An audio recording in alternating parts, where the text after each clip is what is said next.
Down south, folks know how to cook up the kind of grub that has people holding out their plates for more. Savory barbecued pork, juicy fried chicken, and crackling cornbread are all distinctly Southern dishes. But to the American South, food is more than fuel for the body. It's part of a rich culture that began with the African slave trade and life on the Southern plantation. In order to tell the full story of Southern food, let's begin on Southern soil. Here's how I define the region I refer to as the South. On the Atlantic coast, you have Virginia, North Carolina, South Carolina, and Georgia. Further inland, Kentucky and Tennessee. The Gulf states include Alabama, Mississippi, Louisiana, and parts of East Texas. The earliest known inhabitants of the South are Native Americans who knew quite well how to live off the land. They hunted wild game and fished for oysters, shrimp, and catfish. When European settlers arrived in the Americas, they brought over pigs and chickens. The animals thrived, and as a result, pork and chicken became two essential ingredients in Southern cooking. Southern food also draws its distinct flavor from the African American culture. Once slaves were brought to the States in the early 1600s, African culture would reshape Southern food. Traditionally, African American men worked in the fields and women were in charge of the kitchen. It was one of the few places female slaves could express their imagination and creativity. Plantation cooks infused their dishes with imported spices and used foods from their native lands. Collard greens, black-eyed peas, and watermelon are all traditional Southern fare, and each one can be traced back to Africa. Slave food was limited on the plantation. They were only given animal parts the plantation owner didn't want, like organs, hooves, and feet. So the slaves developed ways to transform these unwanted parts into savory dishes. They added smoked neck bones and ham hocks to greens and stews to take away bitterness and add flavor. Salt pork and fatback were used to prepare vegetables and meat. African Americans began using the term soul food in the late 1960s to describe the typical Southern dishes passed down by their ancestors.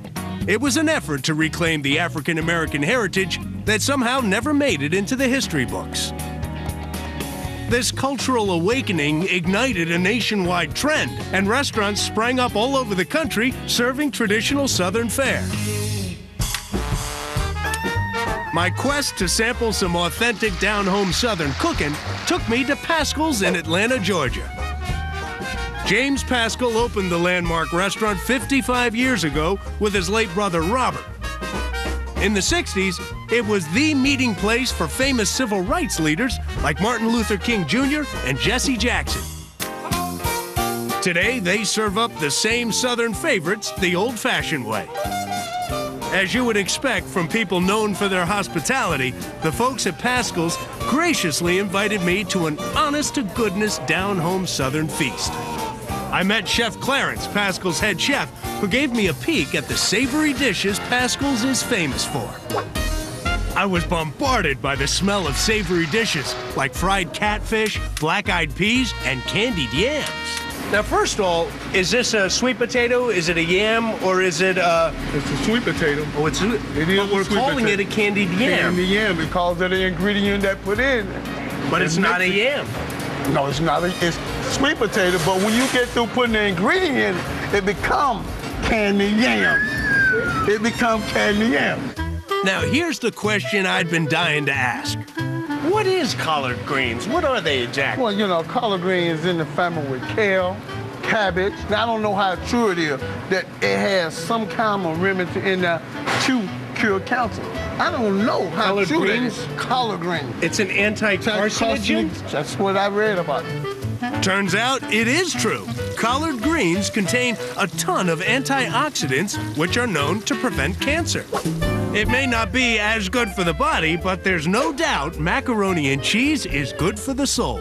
Now, at my house, macaroni and cheese, you get it in a box, it's perforated, you rip it open, and you make it. That ain't macaroni and cheese. No, it's not, is That's it? not macaroni. Clearly, I had a lot to learn, but luckily, Clarence didn't hold that against me. We're like best friends. Oh, we are. I do feel that. I my wish we first grew time up in here. together. I mean, oh, we Could would you have had a good imagine time. that? Oh, God, man. We would laugh all day. All day long. Since I'm so chummy, I thought maybe I could get him to spill a few ingredients from Pascal's highly guarded fried chicken recipe. Even if I knew it, I wouldn't give it up.